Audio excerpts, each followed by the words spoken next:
តងជាមួយនឹងហិរញ្ញប្បទានវាតកតងជាមួយនឹងឯកសារធម្មតាមុននឹងគេតម្លាក់លុយឲ្យយើងគេត្រូវមើលឯកសាររបស់យើងហើយថាតើយើងមានគម្រោងឬមួយក៏យើងមានការធ្វើនឹងច្បាស់លាស់ដែរឬមួយក៏អត់បើគេគិតថាអត់ច្បាស់លាស់ទេសូម្បីតែលិខិតអនុញ្ញាតក្នុងការធ្វើក៏អត់មានទីតាំងក៏អត់ច្បាស់លាស់ហើយតកតងជាមួយនឹងការវេចខ្ចប់ក៏មិនល្អ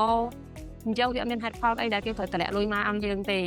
តែបើសិនជាយើងមានគោលការណ៍ច្បាស់លាស់យើងមានឯកសារត្រឹមត្រូវបានន័យថាយើងមានលិខិតអនុញ្ញាតក្នុងការធ្វើយើងមានទីតាំងច្បាស់លាស់យើងមានប្រសាសន៍អីត្រឹមត្រូវការរៀបចំស្តុកអីវ៉ាអីផ្សេងអញ្ចឹងគេនឹងសិក្សាតម្លាក់លុយមកជូនយើងហើយពីព្រោះអ្វីដែលសំខាន់គឺរកអ្នកដែលច្បាស់បើសិនជាយើងអត់ច្បាស់ខ្លួនយើងមិនច្បាស់ថាតើឲ្យគេដែលអ្នកដែលតម្លាក់លុយមកយើងនឹងគេច្បាស់ទៅលើយើងក្នុងកម្រិតមួយណាអ្វីដែលសំខាន់គឺមានតែបងខ្លាទេបងច្បាស់ខ្លួនឯងមកជឿជាក់ខ្លួនឯងយើងអាចរៀបចំឯកសារដើម្បីជាឯកសាររឹងមាំសម្រាប់ខាងធនាគារឬក៏ខាងអ្នកវិនិយោគផ្សេងគាត់ជឿជាក់ទុកចិត្តទេបងពីព្រោះយើងអត់ focus តែធនាគារតែមួយមុខទេពីព្រោះអ្នកផ្សេងគេគិតផលិតផលបងល្អឱកាសទីផ្សារខ្លាំងអាចនាំចេញទៅខាងក្រៅឬក៏ចែកចាយនៅក្នុងស្រុកអាហ្នឹងគាត់ក៏ហ៊ាន invest សហការ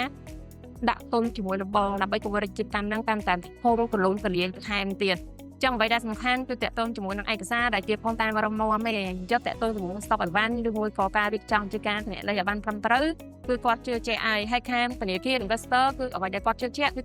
លើឯកសារទាំងអស់ហ្នឹង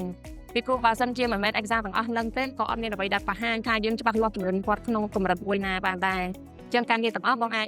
direct មកខ្ញុំផ្ទាល់ខ្ញុំនឹងលម្អិតការងារមួយបន្ថែមថាត្រូវរៀបចំបែបម៉េចជូលចឹងណាបងចាអរគុណច្រើន